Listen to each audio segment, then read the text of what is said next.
vous asseoir.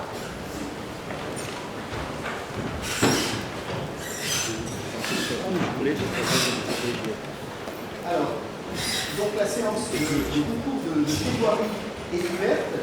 Je vous souhaite, au nom du tribunal judiciaire de Saint-Denis la bienvenue. Je tiens à féliciter les lauréats, 5 lauréats, un par niveau, donc première, deuxième, troisième année de licence, quatrième année, donc master 1, et cinquième année master 2. Vous avez planché sur des thématiques sur la année du droit. Il y a une thématique chaque année. Cette année, c'est l'État et le droit. Donc le jury a choisi un certain nombre de sujets. Chaque membre a proposé des sujets, ensuite on a voté, et les sujets nous ont été soumis. Nous avons choisi les candidats, toutes les candidatures étaient intéressantes. Nous avons voté, et donc vous avez été 5 à être sélectionnés. Et aujourd'hui, vous allez pouvoir nous présenter votre travail, votre prestation. Alors on a souhaité le faire solennel comme l'an dernier d'ailleurs, mais l'an dernier il y avait moins de monde. Cette année, on est en mode moins dégradé. Donc nous avons souhaité que ce soit un petit peu solennel, que tout le monde est en robe et costume.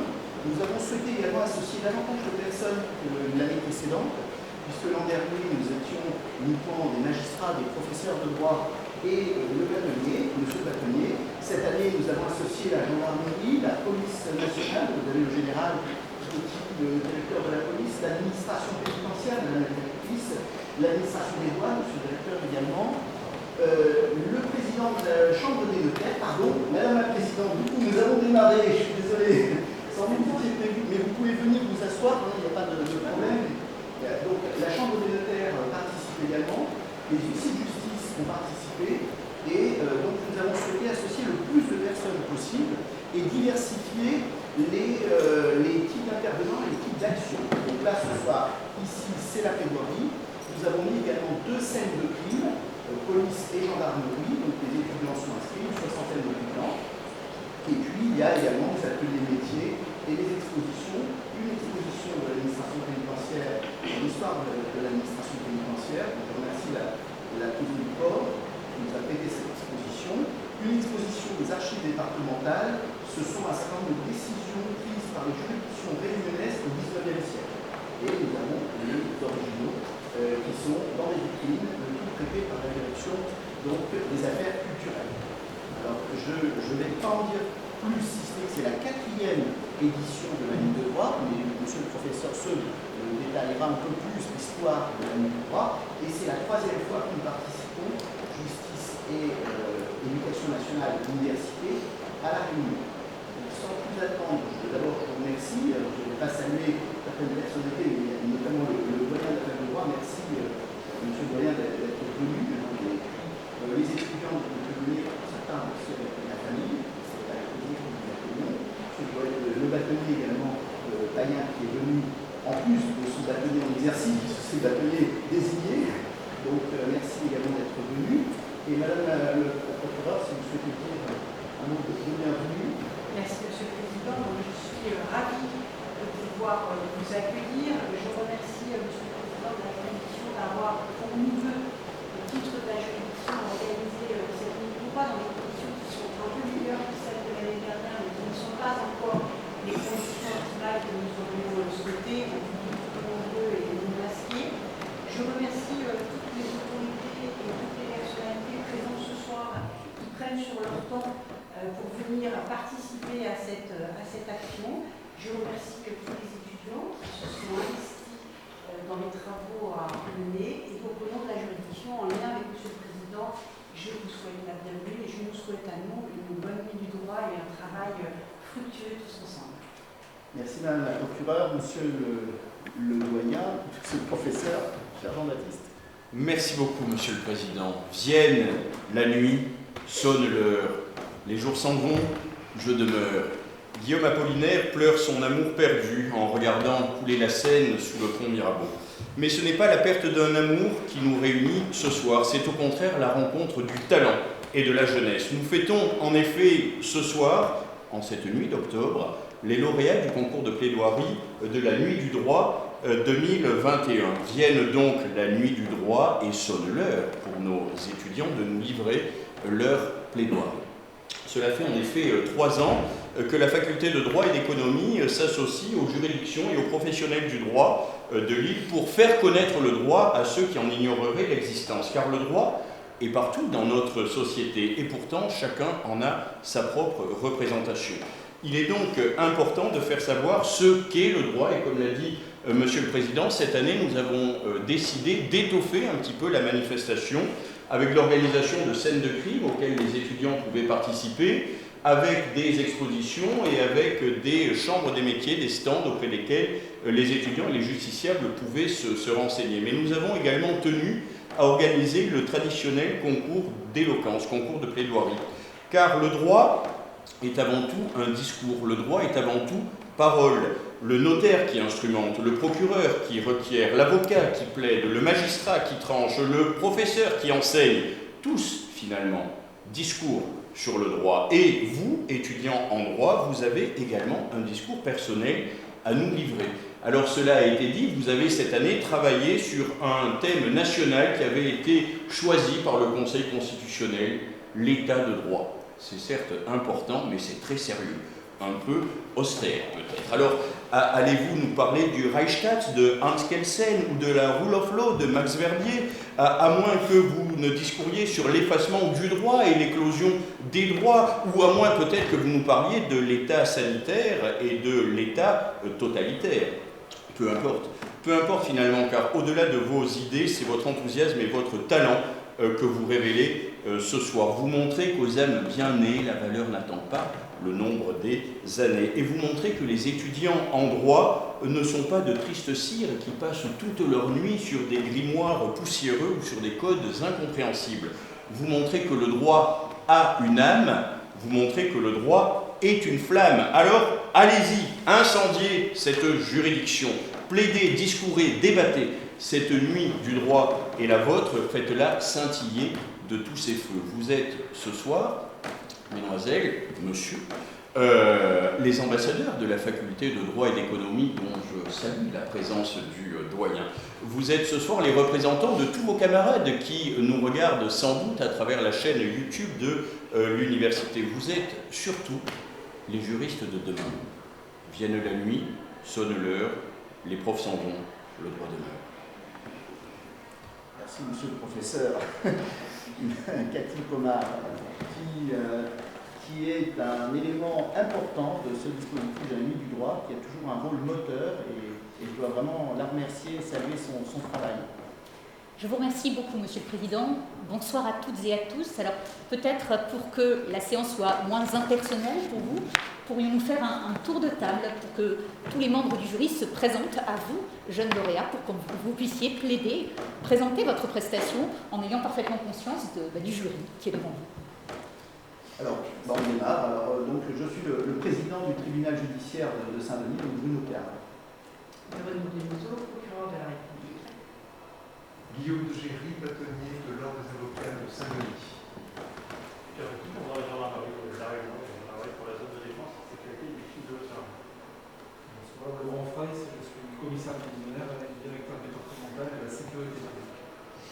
Bonsoir, je suis Jean-Pierre Michel, président de la Chambre interdépartementale des huissiers de justice de la Réunion et de Mayotte. Madame la directrice. Bonsoir, Patricia Leguet, architecte de centre de détention du Pôle. Bonsoir, Madame Pascal, je suis directeur des services douaniers, adjoint au directeur régional des douanes de la Réunion. Pascal. Rapporteur de Brazo Fadela, je suis vice-doyen de la faculté de droit et d'économie. Dans le désordre, Pauline Fosse, conseillère à la Cour d'appel de Saint-Denis.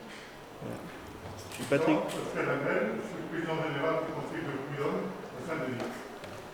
Patrick Chevrier, président de la Chambre civile à la Cour d'appel. Bonsoir, Pascal Puig, professeur à l'Université de La Réunion. Alors, peut-être, tu souhaitais ajouter un petit mot, peut-être ? Ben vas-y, je t'en prie. Alors, si vous le voulez bien, nous allons commencer donc avec... Oui, vas-y, je t'en prie. Oui, merci Cathy, merci Monsieur le Président. Juste un petit mot également pour vous accueillir. 4 octobre 1958, 4 octobre 2021. À 63 ans, notre Constitution demeure le premier garant de l'état de droit. Elle est, peut-on lire sous la plume de Laurent Fabius, le substrat de cet état de droit. Pourtant, ces derniers mois ont exposé l'état de droit à l'honneur ce soir à des défis sans précédent, sous l'effet des crises sanitaires, sécuritaires, environnementales. Mais face aux crises, martèle Laurent Fabius, il est important de resserrer les liens autour de l'état de droit plutôt que de s'en écarter. Alors, l'état de droit a-t-il survécu à ces crises ? Oui, s'enorgueillit une fois de plus le président du Conseil constitutionnel qui souligne que les sages ont empêché que le contrat de travail à durée déterminée du salarié qui ne justifie pas d'un pass sanitaire puisse être rompu avant son terme à la seule initiative de son employeur. Oui, ajoute encore le président du Conseil, les sages nous ont aussi préservé du placement automatique en isolement pendant 10 jours, sous peine de sanctions pénales.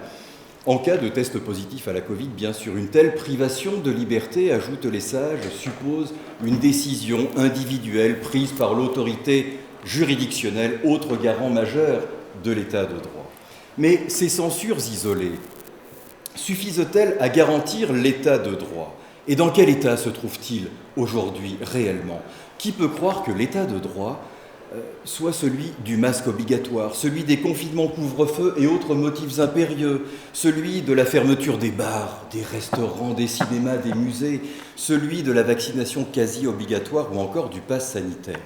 Jamais depuis fort longtemps, les droits et libertés individuelles n'ont subi de telles restrictions dans notre pays, dans notre État, avec l'approbation de la rue Montpensier. Alors, oui, l'état de droit méritait bien qu'une nuit lui fût consacrée. Cette nuit du 4 octobre 2021, dont on peut espérer qu'elle se termine mieux, qu'elle se finisse mieux que sa cousine du 4 août.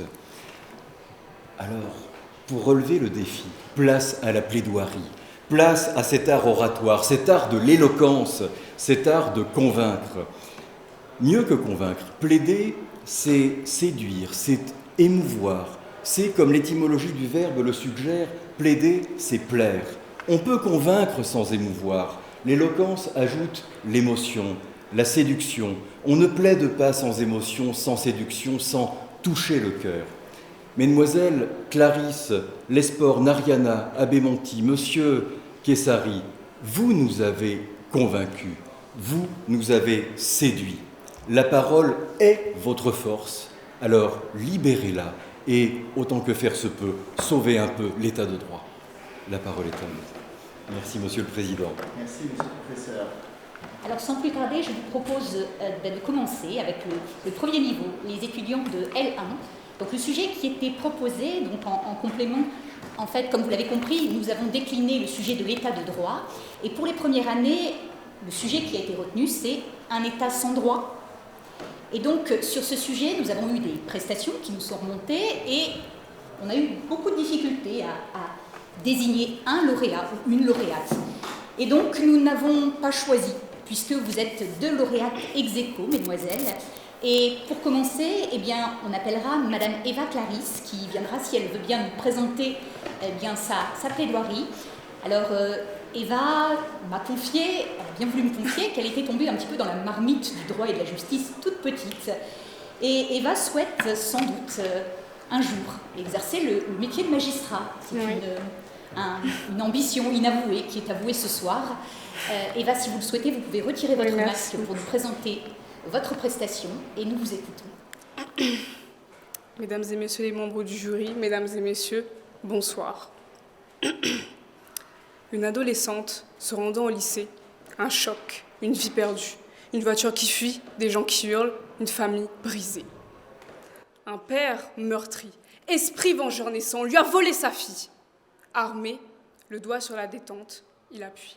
Une autre vie s'éteint.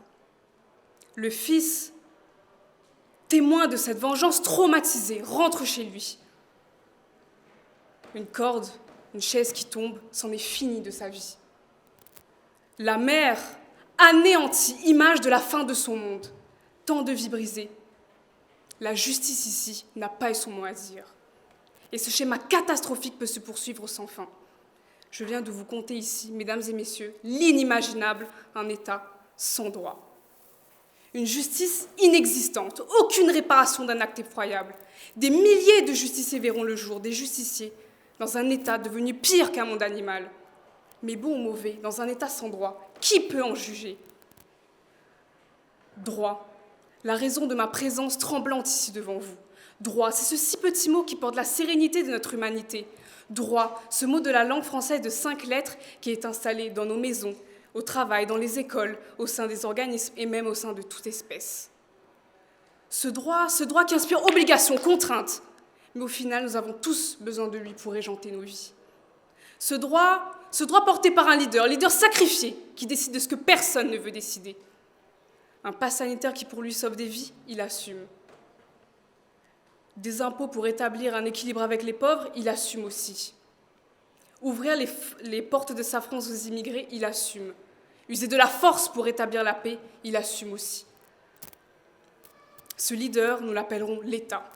Cet État qui pose tant de problèmes, mais qui est notre ami le plus cher. Ne sommes-nous pas plus à l'aise de juger nos amis? Ne sommes-nous pas plus en train d'être en colère avec lui?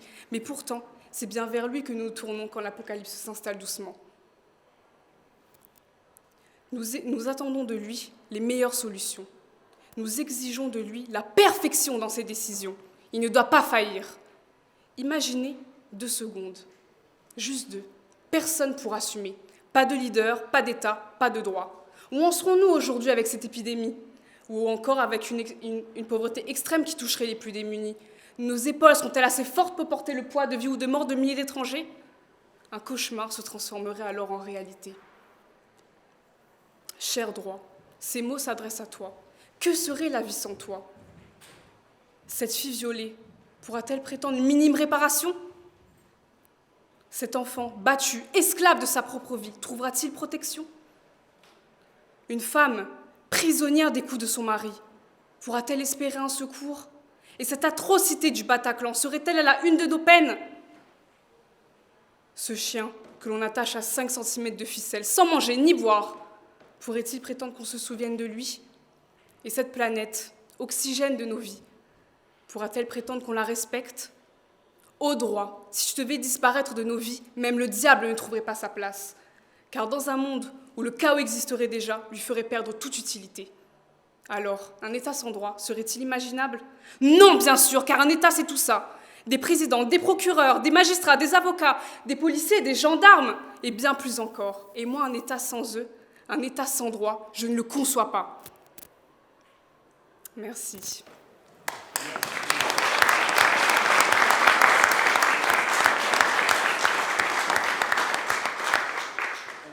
Merci mademoiselle pour votre prestation. Je trouve beaucoup d'aisance. Orage, ce n'est pas évident. Vous êtes jeune, vous êtes en première année, c'est pas du tout quelque chose d'évident. Beaucoup d'aisance, le fond est très intéressant également. Je vais donner la parole sur la restitution. Pour chaque candidat, on propose que tel ou tel membre du jury intervienne. Et puis il peut y avoir 2, 3 interventions, des questions, des observations. Donc si quelqu'un souhaite intervenir par rapport à votre prestation, en tout cas, je trouve que c'est bien dit, beaucoup d'aisance, vraiment bien. C'est pas nécessairement un professeur, d'ailleurs.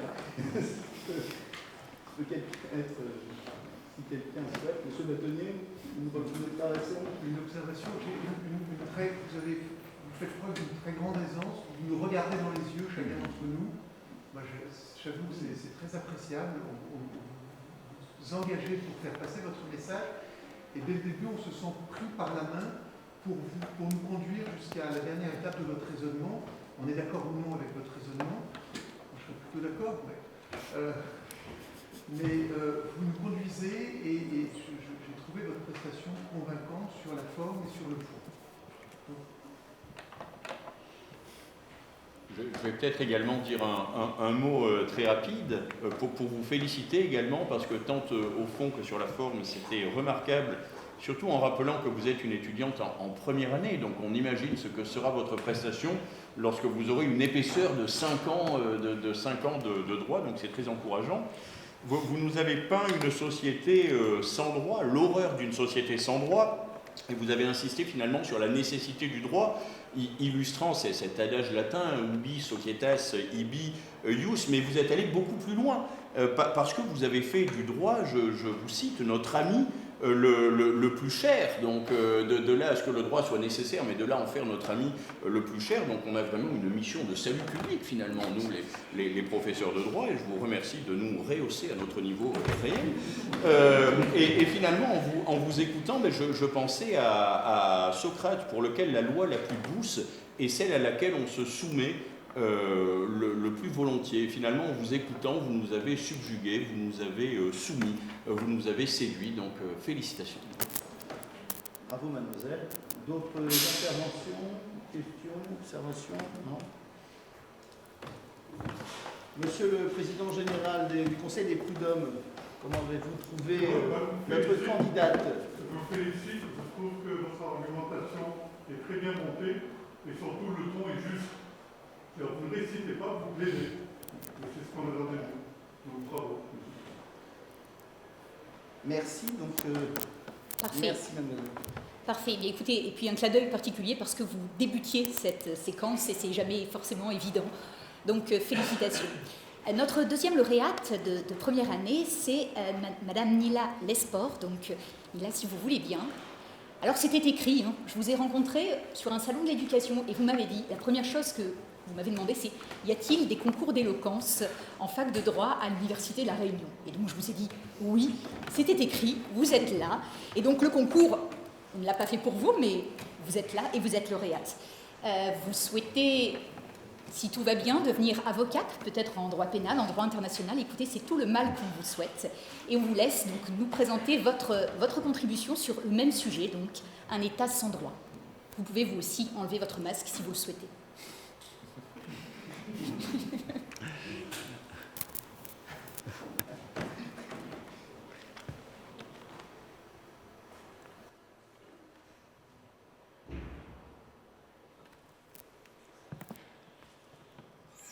La France est convoquée devant la Cour européenne des droits de l'homme afin de répondre d'une accusation faite par cette même Cour d'être un État sans droit.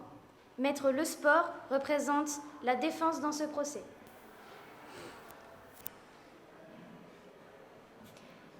Mesdames et messieurs les juges, la France serait un État sans droit. Je devrais même dire, l'État français serait un État sans droit. Mais rappelons-nous des critères d'un État, soit une population, un territoire et un gouvernement. Et pour qu'il y ait un gouvernement, il nous faut du droit, afin de régir, hiérarchiser et organiser. Et la société française, telle que nous la connaissons aujourd'hui, est bel et bien régie par du droit. Si cela vous semble un peu flou, peut-être que cette explication sera plus convaincante. Le droit en lui-même, que représente-t-il?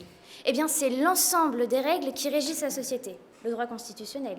Mais c'est aussi ce qui permet à la société de maintenir une forme d'unité, de stabilité, un semblant d'équilibre. Le droit, c'est aussi ce qui permet à ses citoyens de vivre en société.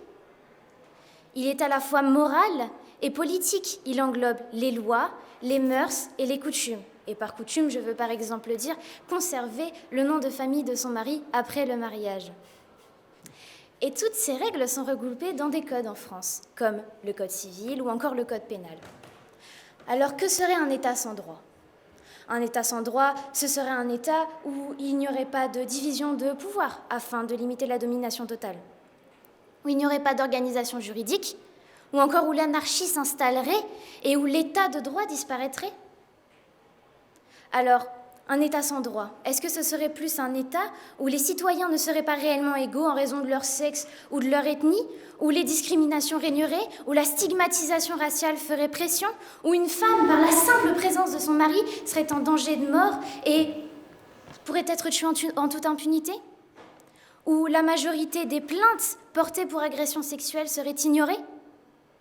Comme vous le voyez, cela ne peut avoir absolument aucun rapport avec un État avec du droit, n'est-ce pas?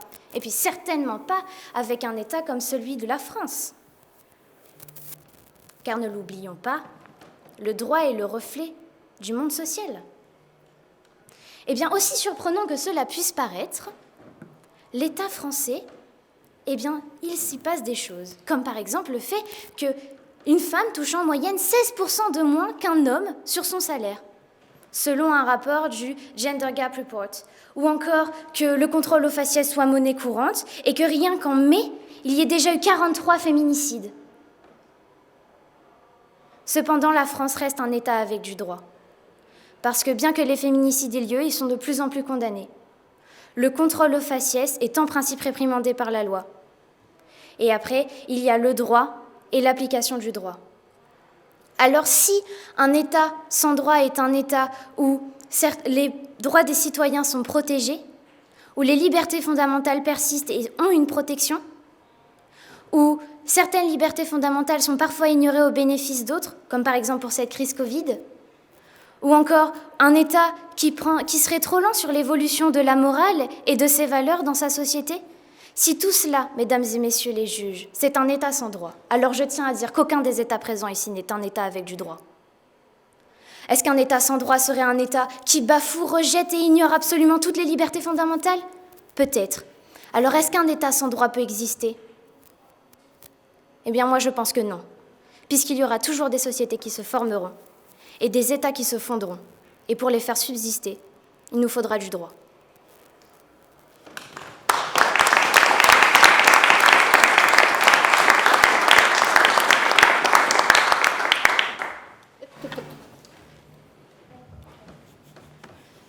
Mademoiselle, je vous félicite de votre prestation à l'instant, malgré ce que j'imagine être le stress possible d'une telle prestation. Vous n'avez pas hésité à oser quelques artifices de mise en scène et vous les avez assumés.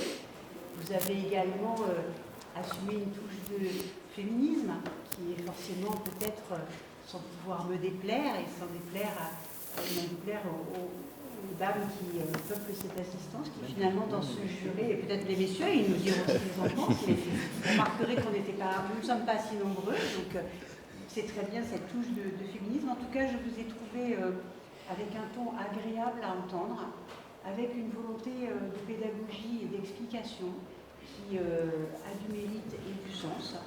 Et vous avez également eu une touche d'humour que vous avez voulu insuffler à votre propos et qui amène un peu de légèreté dans des propos qui ont du fond. C'est-à-dire que vous avez réussi sur la forme, là où vous souhaitiez nous emmener, mais vous avez également produit un exposé qui a du sens et qui a du fond. Je vous en félicite. Quelqu'un souhaite intervenir? Oui. Mademoiselle, je tiens aussi à vous féliciter de votre prestation. Moi, je vous le dis, j'ai beaucoup aimé la réponse que vous avez faite à notre question, à la fois la nécessité du droit, mais en même temps un aspect critique, alors à travers peut-être le féminisme. Je ne l'ai pas repéré comme féminisme, mais je l'ai repéré, puisque vous avez parlé du contrôle aux faciès, je l'ai repéré comme, en tout cas, l'État n'est pas parfait, le droit n'est pas parfait, mais les deux sont nécessaires dans leurs imperfections. Donc à la fois ces petites lumières critiques, mais aussi teintées d'un optimisme que je trouvais très agréable. Et en plus, tout ça dans un contenu et sur une forme qui était aussi agréable, avec cette bavette qui rappelle les plaidoiries des meilleurs avocats. Voilà. Merci. Une autre intervention? Oui, monsieur le directeur. Je vais saluer déjà les cinq lauréats, parce que c'est vrai que faire cette démarche-là n'est pas évident. Et s'exposer aussi à un jugement, celui du jury, même si le jury était bienveillant, et que vous avez été d'ores et déjà reconnu comme étant des lauréats. Moi, j'ai bien aimé votre prestation. Je tiens aussi à vous en remercier, à vous féliciter. Et je pense que vous maîtrisez très bien les expressions de votre visage. À un moment donné, vous avez communiqué avec un haussement de sourcils très délicat qui venait vraiment à l'appui de votre démonstration. Et c'est vrai, Madame la procureure, on parlait également des sourires, de l'humour. Et il y avait une concordance parfaite entre l'image que vous renvoyez et le discours que vous prononcez. Donc, pour tout cela, je tiens à vous féliciter. D'autres interventions? Merci, monsieur le directeur. Est-il d'autres interventions que vous souhaitez? Alors, le point commun entre les deux, enfin, il y a des points communs, bien sûr, plusieurs points communs, mais moi, ce qui me marque, c'est l'aisance, bien sûr, dans la prise de parole, sachant que vous avez eu à peu près 2 semaines pour vous préparer, maximum, hein, je crois, sous le contrôle de mes collègues. Donc, c'est pas du tout évident. Et une chose que l'on apprécie particulièrement, notamment quand on est juge, hein, mais procureur également, c'est le fait de ne pas lire de notes. Alors on peut, un avocat, souvent quand il plaide, il y a des notes, mais de ne pas lire, vraiment d'être dans l'expression orale avec une préparation importante, sans que ce soit du par cœur, l'aisance orale. Ça, c'est vraiment quelque chose de significatif et pour les deux, je vous félicite de ce travail. Merci, madame. Merci. Nous allons passer donc aux deux... Pardon, excusez-moi. Si des personnes veulent entrer, alors à moins que ce soit sur les ateliers scènes de crime, mais sinon, si les parents, vous pouvez vous asseoir, il y a de la place de l'autre côté.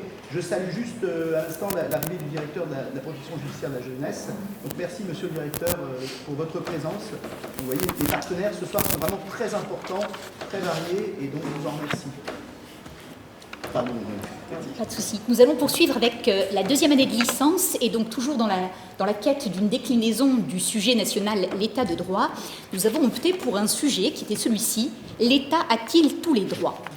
Et le lauréat de cette promotion de deuxième année, donc Saint-Denis Tampon, eh bien c'est un étudiant du tampon qui porte donc haut les couleurs du tampon, monsieur Quentin Kessari. Je vous en prie, vous pouvez nous rejoindre, Quentin. Donc Quentin est, il faut le dire clairement et vous dévoiler, est un récidiviste, puisque pour ceux qui n'étaient pas présents l'année dernière, Quentin a déjà gagné le concours de plaidoirie sur le niveau de la première année de licence l'année dernière, donc toujours pour le tampon, et il revient cette année. Il revient et il l'emporte, sans doute parce qu'il a le goût de l'oralité, le goût de la transmission, qui finalement l'anime, si j'ai bien compris. Et puis, attention Quentin, parce que cette année, il y avait de la concurrence, donc c'est pas pour vous mettre la pression, mais l'année prochaine, si vous voulez l'emporter au niveau L3, il va falloir persévérer et sans doute trouver quelques nouvelles idées pour nous faire sourire et pour nous faire voter pour vous. Nous vous écoutons, Quentin. Mesdames et messieurs les membres du jury, l'État a-t-il tous les droits? L'État. Cette entité juridique conçue par des millions de mots, des millénaires d'écrits, des milliers d'histoires, est conçue aujourd'hui comme l'institution mettant en œuvre sur un territoire une politique publique adressée à une population.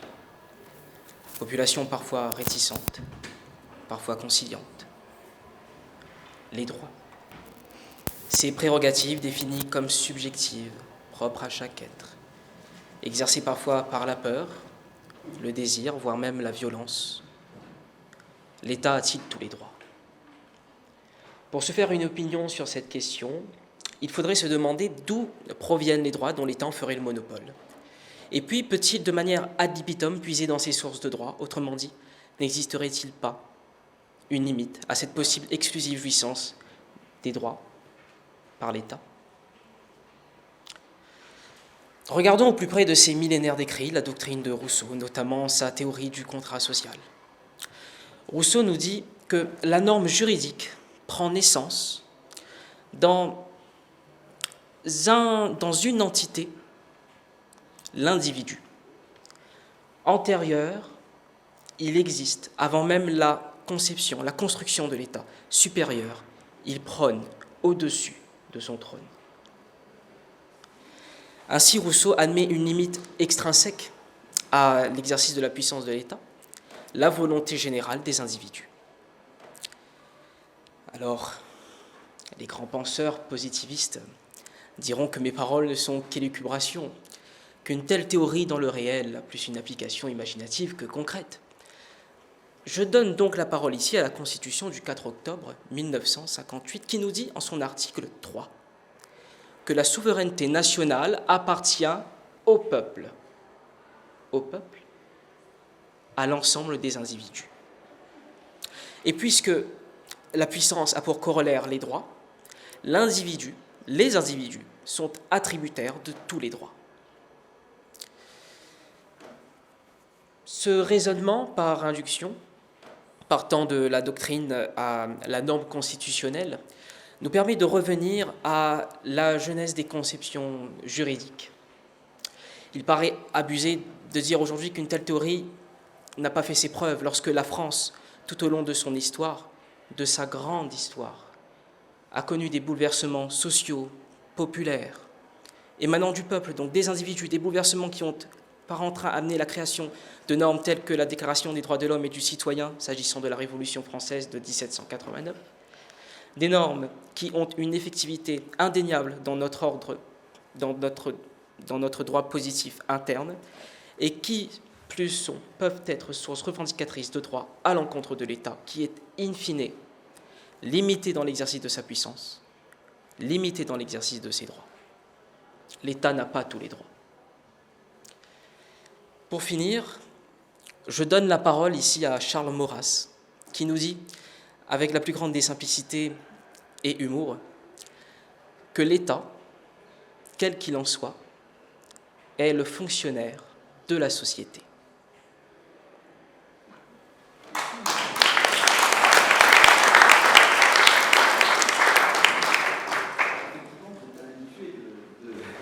De cette plaidoirie, puisque c'est la deuxième année consécutive pour remporter le lauréat.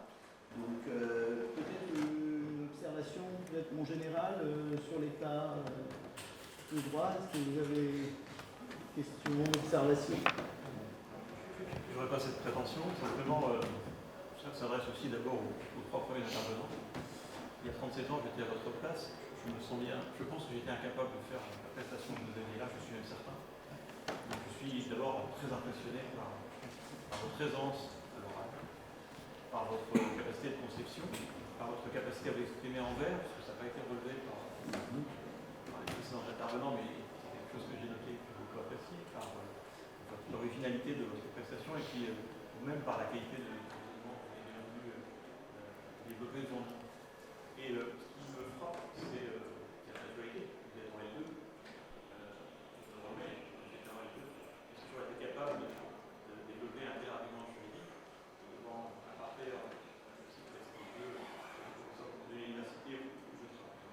Félicitations pour cette capacité que vous avez d'une part de l'exprimer en public aussi, et d'autre part un raisonnement juridique, parce que pour moi, ce que je retiens des études du droit, c'est la finesse du raisonnement juridique, la capacité à établir un raisonnement juridique, plus que finalement la connaissance approfondie des textes. Et ce raisonnement juridique, 40 ans après, je l'ai toujours, je pense, cette capacité à partir d'un certain nombre de textes à établir un raisonnement juridique. Donc vous l'avez démontré devant nous et vous l'avez démontré de la manière. Merci. Monsieur le Président, cher maître. Je vais être très court. Les prestations jusqu'à là m'étonnent et vraiment je suis étonné par la qualité. Mais en fait, pour monsieur, je dirais que il a vraiment du courage de concourir contre 4 filles qui sont prioritaires. C'est ça que moi je voulais dire. Merci à vous. Je vous remercie. Merci, Monsieur le Président. Monsieur le Vice-Président. Je vous remercie, Monsieur le Président. Alors, une brève réquisition de la parole. Alors, l'excès de fait partie du tempérament de mon éducation, donc j'ai laissé égoïstement d'encourager les étudiants dans leurs écrits ou les oraux à mettre des ingrédients avec un certain équilibre. Donc, je tenais juste à vous dire que j'ai apprécié votre prestation parce que tout sur la forme et au fond, je trouve que c'était Merci, Monsieur le Président. D'autres interventions souhaitées? Donc, effectivement, comme a dit le général Gauthier, j'aurais été totalement incapable, compétent en la matière, de parler comme vous l'avez fait les trois déjà. Il y a un certain nombre d'années, je ne dirais pas combien d'années, mais un certain nombre d'années. Effectivement, à votre place, j'étais totalement incapable de prendre la parole avec une telle aisance, avec de l'argumentaire, surtout en si peu de temps de préparation. Ça fait aussi partie de l'intérêt de l'école. On fait le choix chaque année, effectivement, de nous donner très peu de temps. Ça a eu plus de temps au niveau peut-être plus élevé, mais il sera moins spontané. Donc vraiment, bravo à tous pour l'instant. Vraiment très bien. Merci, monsieur. Merci. Eh bien, on poursuit si vous voulez bien, et on arrive en première année de master, et on a le plaisir donc d'accueillir une étudiante de master Justice, Procès, Procédure, et avec beaucoup de tendresse, puisque c'est la première année de fonctionnement de ce master. Et vous avez bien voulu, donc, Léa Mariana, donc, qui vous y inscrire et concourir pour ce concours de plaidoirie. Alors, le sujet sur le niveau master était, je pense, susceptible d'inspirer les étudiants, en tout cas, il vous a inspiré. C'était les états d'âme du droit. Et donc, on va vous céder la parole. Françaises, Français, mes chers compatriotes, qu'il est difficile d'être le roi de la France. Je fais la sourde oreille à tout ce que les peuples me racontent, disait Didier Bourdon des Inconnus. Contrairement à ce monument de la culture française, je suis à vos côtés. Je suis à vos côtés dans ces moments d'inquiétude, de doute et parfois de peur. Je suis à vos côtés. Je vous ai promis des réponses concernant notre épineux sujet des états d'âme du droit. Et aujourd'hui, je vous en propose 2 solutions. En effet, pour certains, la question ne se pose pas. Non, les états d'âme du droit, ça n'existe pas. Le droit est perçu par certains d'entre vous comme quelque chose de strict ou parfois d'injuste. Je l'entends. Mais la justice est là pour être impartiale. Le juge doit rendre sa décision de façon neutre. Il n'aura pas de place pour les états d'âme, les sentiments, les émotions pour se prononcer. Et je m'adresse à vous, les procureurs, les juges. Quand vous avez revêtu votre robe noire, j'espère que vous avez laissé à la porte du tribunal, de la cour ou même à la maison vos sentiments et vos tourments. Il y a des lunes de cela, jadis, Montesquieu disait « Les juges de la nation ne sont que la bouche qui prononce les paroles de la loi. » Mais mes chers compatriotes, il est bien de rappeler que « duralex sed lex », cet adage latin signifiant pour les néophytes d'entre vous, la loi est dure, mais c'est la loi.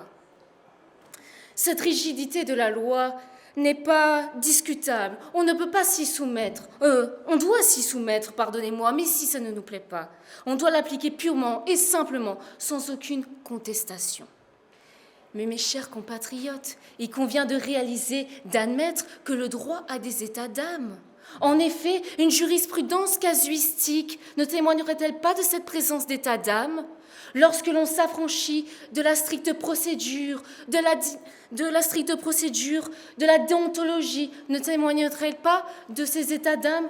S'indignait M. Nadal, non pas le tennisman Raphaël, mais M. Jean-Louis, procureur général auprès de la Cour de cassation.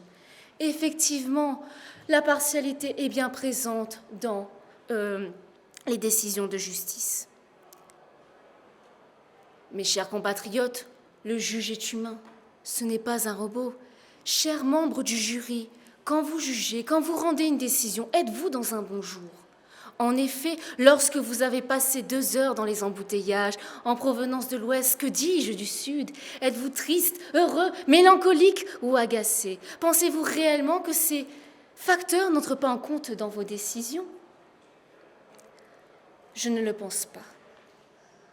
Et si, par malheur, vous avez fait une erreur, cette dernière sera-t-elle permise selon vous ?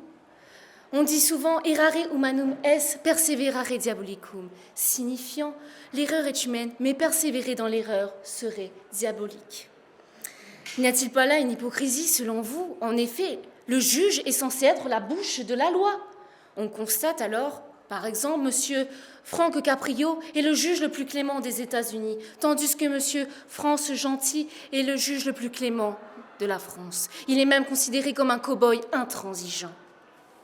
Mes chers compatriotes, françaises et français, et je terminerai par ce point, le droit doit-il entendre ses citoyens ou être intransigeant, sans pitié ? Se poser la question, est-il vraiment nécessaire ? Se poser la question de l'existence des états d'âme du droit, n'y a-t-il pas là un doux euphémisme ? Françaises et Français, en ces temps difficiles et compliqués, je suis à votre côté. Ne cédons pas à la panique. Comme le dit le grand Victor Hugo, dans ce moment de panique, n'ayons pas peur de ceux qui ont peur. Françaises et Français, je suis à vos côtés dans ces moments difficiles. Battons-nous, je crois en vous. Vive la République, vive la France.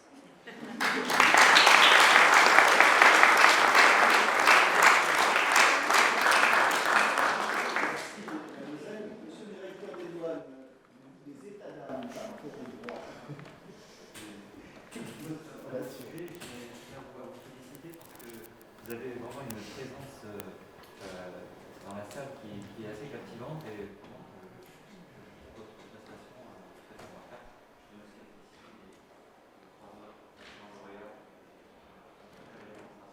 Merci.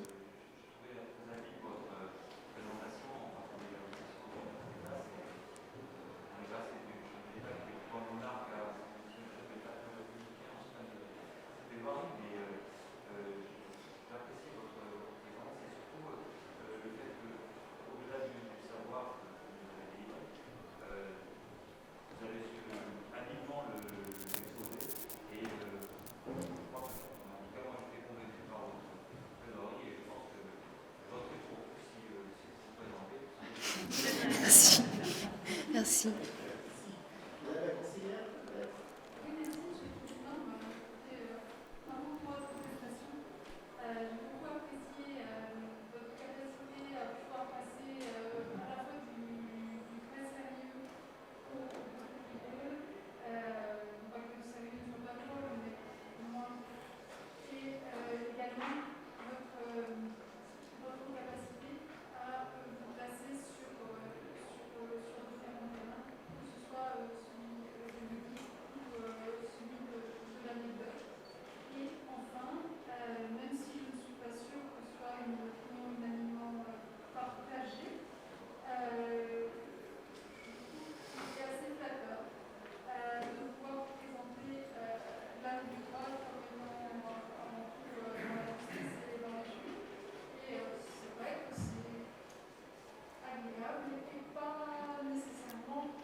Merci. Merci. Oui, je tiens à quelque chose parce que non seulement dans la forme c'était encore très intéressant, très agréable de vous écouter, mais je peux vous dire comme magistrat, vous avez touché un point extrêmement sensible qui mériterait un colloque d'une journée pour évoquer les questions de l'indépendance, de l'impartialité du juge et de ses états d'âme. Bravo. Merci. Merci. Peut-être une question de conseil, puisque en parlant d'état d'âme et d'application du droit, l'administration pénitentiaire peut être très largement concernée également, et par rapport à la manière d'appliquer, Madame la directrice, peut-être. Je vous remercie de m'avoir permis de vous retrouver parmi nous aujourd'hui. J'ai trouvé beaucoup de talents, beaucoup d'assurance, beaucoup d'engagement. Ce sont des prestations dont on sent qu'elles vous tiennent à cœur tous. Donc je vous bravo. Merci. J'ai vraiment été extrêmement touchée de la propos que vous avez voulu, qui était particulièrement convaincant. Merci. Merci. Monsieur le Président général. Je voulais vous féliciter pour votre talent. Merci. Et votre discours est très bien construit, ce qui nous oblige à nous questionner sur nos propres pratiques. Et c'est quand même le but de la plaidoirie. Donc bravo. Merci. Merci, madame. Merci. Merci. Et puis je pense effectivement aussi que la plaidoirie de Léa est tout à fait en phase avec la logique finalement de la nuit du droit, qui a vocation à rendre peut-être accessible le droit, à faire découvrir le droit à tout à chacun, aux justiciables. Et je pense que parler de ces états d'âme et parler aussi de l'humanité, des acteurs du droit, c'est important pour qu'on puisse effectivement réfléchir ensemble sur ces questions-là. Alors sans transition, on va passer maintenant à la dernière lauréate au niveau Master 2. Donc une habituée des concours de plaidoirie, puisqu'elle a déjà participé à la Diagonale des juristes à plusieurs reprises. On accueille Maeva Abemonti, donc, qui est en Master 2 droit des affaires, et qui va nous parler donc, du sujet qui lui était proposé, comme à tous les étudiants de Master 2. Ce sujet, c'était état de droit, état des droits. Si vous voulez, vous pouvez naturellement enlever votre masque, Maeva.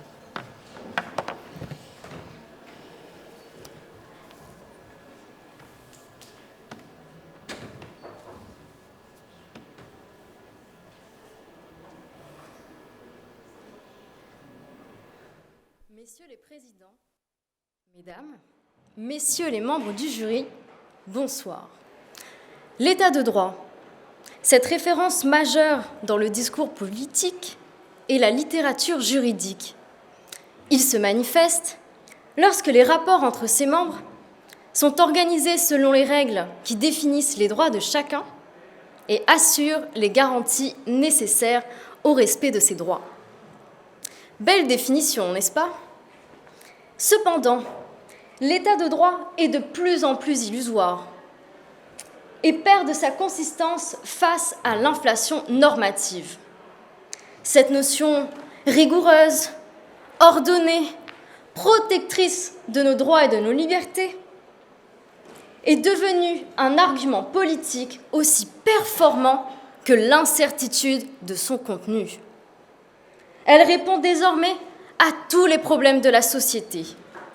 L'état de droit relève du slogan « À chaque problème, état de droit 2.0 permet de légitimer tout et n'importe quoi. »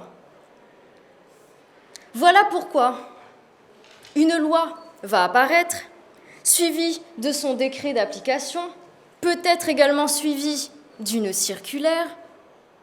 Le droit se transforme en un puzzle interminable qu'il faut constamment assembler pour y voir un semblant de cohérence. Regardez, aujourd'hui, comment pouvoir siroter un cocktail en plein air et discuter des plus gros ragots et commérages alors qu'un virus circule? Mais par la mise en place d'un pass sanitaire, bien sûr.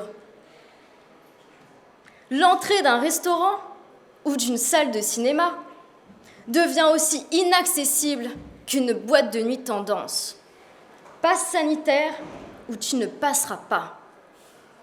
Forte atteinte à notre liberté et droit d'aller et venir, mais rendu pourtant nécessaire dans notre état de droit.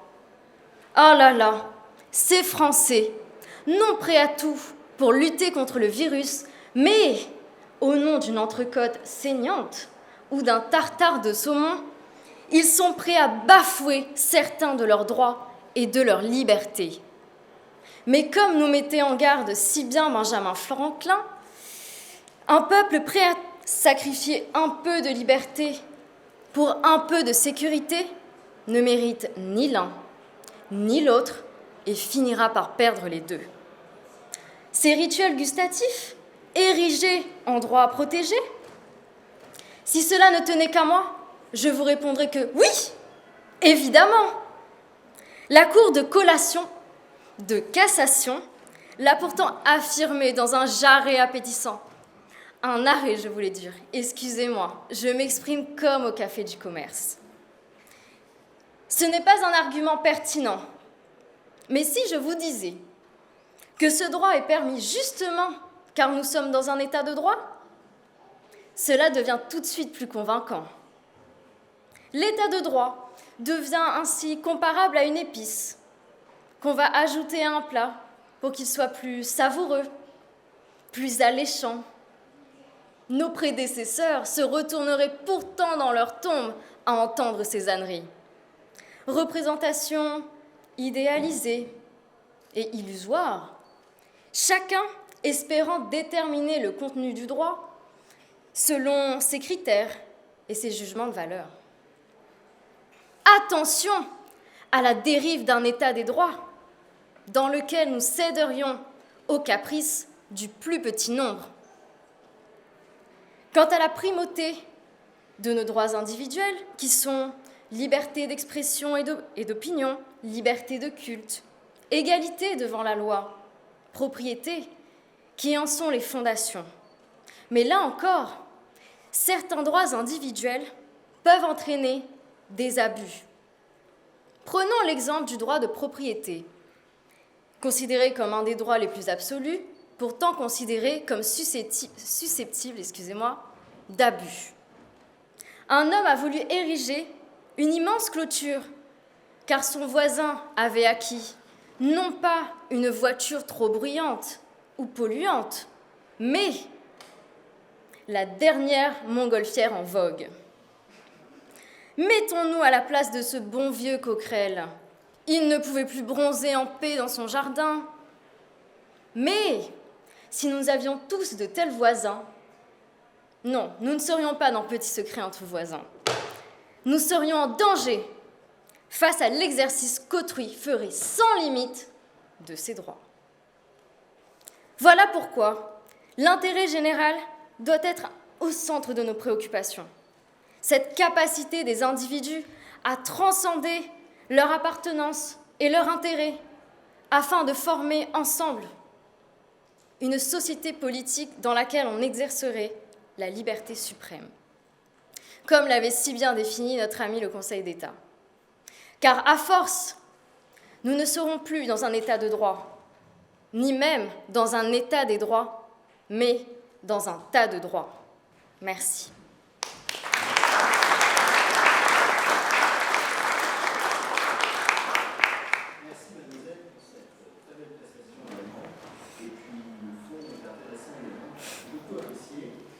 Peut-être un professeur de droit,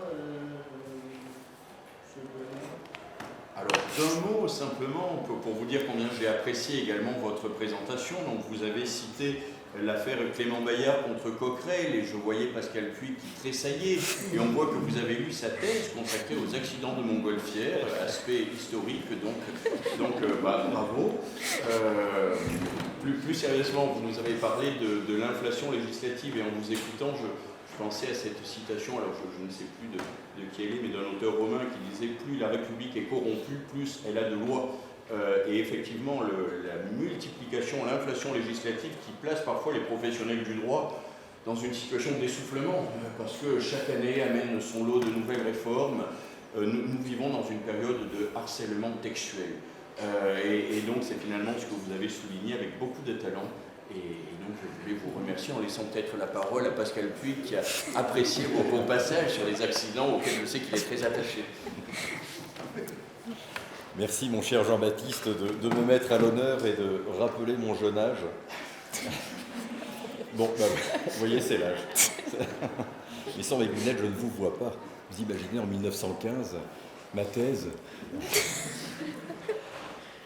Non, plus sérieusement, je voulais vraiment vous féliciter pour votre prestation parce que vous avez le ton juste, vous avez un discours qui est à la fois profond dans ce que vous avez voulu défendre et à la fois léger dans les exemples et dans les...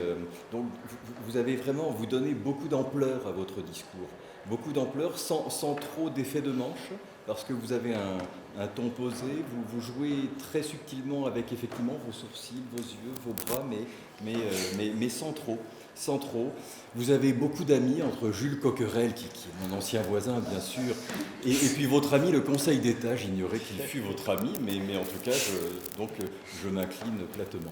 Non mais sincèrement, bravo. C'était une très très belle prestation. J'ai beaucoup apprécié le fond, les jeux de mots et tout, et la forme. Bravo. Très bien, Madame le procureur. Madame, vous avez, comme camarade, assumé l'humour, que vous l'avez agréablement assumé avec assurance. Vous avez incontestablement parlé aux magistrats et à leur quotidien en parlant d'inflation législative. Et je trouve que cette chute de votre intervention sur l'état de droit est très judicieuse et nous parle beaucoup. Donc je vous remercie de cet humour et de la qualité de votre intervention. Merci. Alors je pensais d'autres intervenants dans le jury peut-être, mais sinon je pensais éventuellement donner la parole à Madame la Présidente donc, de la Chambre des notaires qui aurait dû être avec nous là, mais qui, du fait de bouchons, je crois, se retrouve dans la salle. Madame la Présidente, je remercie. Merci tout d'abord d'avoir parlé de droit de propriété, ça me touche. Hein. Donc bravo, félicitations à tout le monde. Particulièrement, vous êtes tous très forts dans l'éloquence et je trouve que c'est extrêmement rassurant d'avoir cette jeunesse qui sait autant parler et en plus avec un fond qui est extrêmement intéressant également. Donc merci à tous. Et puis je vous souhaite véritablement beaucoup de choses dans vos études et surtout évidemment beaucoup de réussite et surtout sur les carrières qui ne sont pas envisagées. Alors j'ai entendu parler de magistrats, enseigner à la magistrature, c'est super. Évidemment les avocats, vous amenez les avocats, n'oubliez pas les notaires aussi, ils sont là. D'accord. Voilà, c'est juste en tout cas félicitations. Merci beaucoup. Merci Madame la Présidente. Alors peut-être juste, je salue la présence à cette séance de Monsieur le Premier Président de la Cour d'appel et de Madame la Procureure Générale qui vient pour la première fois dans notre enceinte. C'est bien d'arriver.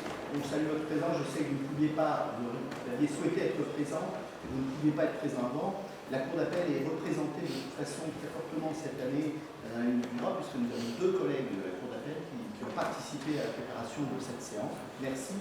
Peut-être un mot de M. le bâtonnier Bayen par rapport au plaidoirie, M. le bâtonnier. Très impressionné, hein, franchement, bravo, parce que moi, je me rappelle, je débutais avec mes petites notes, des fois on avait l'impression que c'était très laborieux, et là, malgré votre jeune âge, jeune expérience, vous êtes déjà extrêmement éloquent et je me languis de vous voir dans les prétoires d'un côté ou de l'autre, vous régaler avec votre verbe et puis votre humour, c'est quelque chose que j'adore. L'humour a sa place aussi dans le tribunal et vous le faites très bien et je voulais vous féliciter. Merci. D'autres personnes, M. le bâtonnier, peut-être, puisqu'il y a beaucoup de plaidoiries et vous aviez ouvert la séquence, mais si vous souhaitez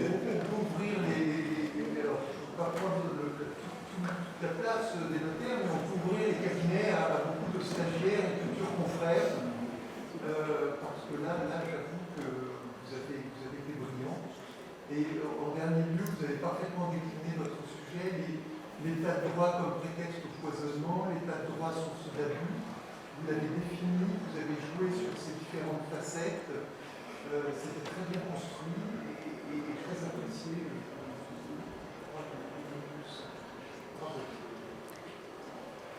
Peut-être, si je peux me permettre, Madame Aboniti souhaite peut-être envisager l'avocature, donc ça peut être. Voilà, je te permets de faire des petits classements.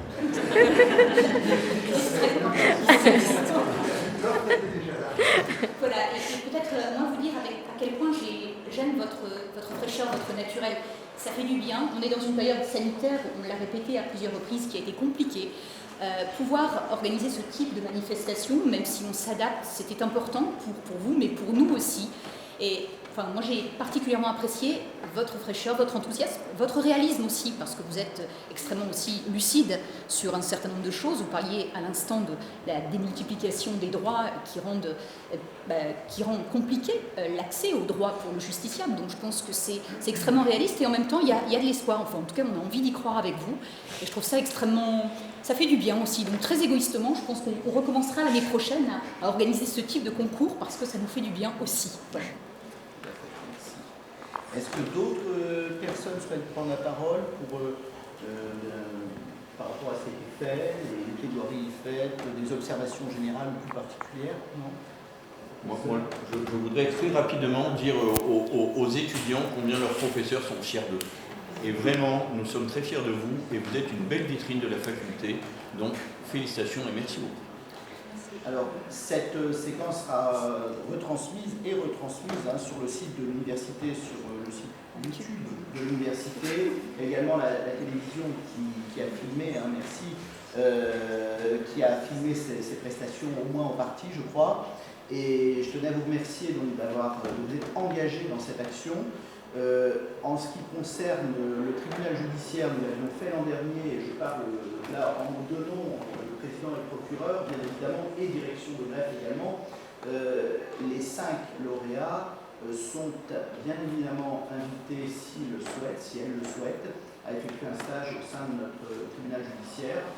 C'est quelque chose qu'on nous permettra de faire. On a permis il y a quelques mois à d'autres personnes qui sont passées à votre place l'an dernier. Et ça a été extrêmement intéressant. Donc en tout cas, on vous accueillera bien volontiers dans les mois qui viennent, si vous le souhaitez, avec une convention de stage. Vous pourrez, je pense notamment à Clarisse, puisque vous seriez attiré par le métier de magistrat, donc soit au parquet ou au siège, voir un peu le fonctionnement de l'institution de l'intérieur, c'est quelque chose qui peut être extrêmement intéressant. Là, le tribunal vous ouvre ses portes, puisque vous méritez, vous êtes engagé, et quelque part c'est un juste retour de pouvoir vous accueillir. Donc on vous dira les modalités possibles auprès de notre chargé de mission notamment. On verra tout à l'heure sur un moment de convivialité, mais vous êtes cordialement invité à effectuer un stage. Vraiment, vous êtes les bienvenus. Peut-être d'autres éléments de l'atelier? Non. Alors je sais que les stages de l'atelier, il était déjà volontaire, il a déjà... Non, mais l'an dernier, les stages sont ouverts et il faut s'adresser aux ordres, et dans les ordres, je parle pour moi, mais j'imagine que pour les notaires et les huissiers, c'est peut-être la même chose. Mais chez nous, vous êtes ouverts, vous êtes invités à vous présenter et on s'accueillera. Alors sur les modalités, nous avons notre chargée de mission, le procureur moi-même, Lise Chevalet, qui se trouve là, en bleu, et elle pourra prendre vos coordonnées ou vous donner les siennes, et s'il y a des souhaits de stage, en tout cas en juridiction ou même avec le barreau ou le partenaire, il n'y a pas de difficulté, on vous accueille bien évidemment très chaleureusement. D'autres interventions avant de faire éventuellement une photo? Peut-être vous indiquer qu'on a prévu des prix pour vous, au-delà de l'aspect stage qui vous intéressait fortement, je le sais bien. Vous avez la possibilité de recevoir dans un instant les ouvrages qui ont été préparés pour vous, mais également un bon d'achat en librairie. librairie, c'est peut-être un petit peu moins fun, mais effectivement, c'est ce qu'on a prévu pour vous. Et puis également, vous aurez un stage qui vous sera proposé sur la prise de parole en public, si ça vous intéresse. Et donc, on vous accompagnera pour trouver les stages qui vous intéressent avec les partenaires. Peut-être également, avant de clôturer par la remise des prix et puis les photos, je souhaiterais adresser quelques remerciements. Alors, remerciements donc à l'Université de La Réunion, également donc au service communication de l'université, à la DAMAN, donc qui assure la captation et la retransmission en direct, la direction en charge de l'audiovisuel, du numérique et de l'informatique, donc à la faculté, l'université, pardon, la DOFIP également, le service qui est en charge de l'orientation et des formations pour l'insertion professionnelle, qui est partenaire, la faculté de droit et d'économie, donc voyant le présent, mais également le centre de recherche juridique, le tribunal judiciaire naturellement et la cour d'appel, et également tous les partenaires, tous les membres du jury, évidemment. Et puis je voulais peut-être finir par des remerciements adressés également à tous ceux qui ont participé, parce que là vous êtes devant nous, lauréats, mais un concours se fait également avec de nombreux participants. Cette année, les conditions sanitaires nous ont conduit à reconduire les modalités de l'année dernière, c'est-à-dire une vidéo, mais il y a eu de nombreux participants avec une qualité de prestation remarquable. Donc je pense qu'il faut féliciter tous ceux qui nous regardent peut-être derrière leur écran et leur dire que pour certains, ils sont passés à 2 doigts d'être lauréats.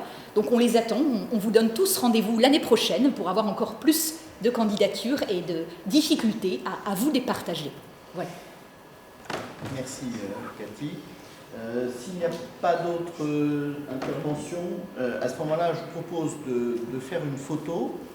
Peut-être, ce qui est plus facile, je ne sais pas, est-ce que les étudiants montent avec nous, on met un distanciel suffisant, ou est-ce que les étudiants se mettent devant, peut-être, ou ensemble, on va venir, mais à ce moment-là, il faut qu'on se mette sur toute la partie, ou alors devant. Peut-être devant.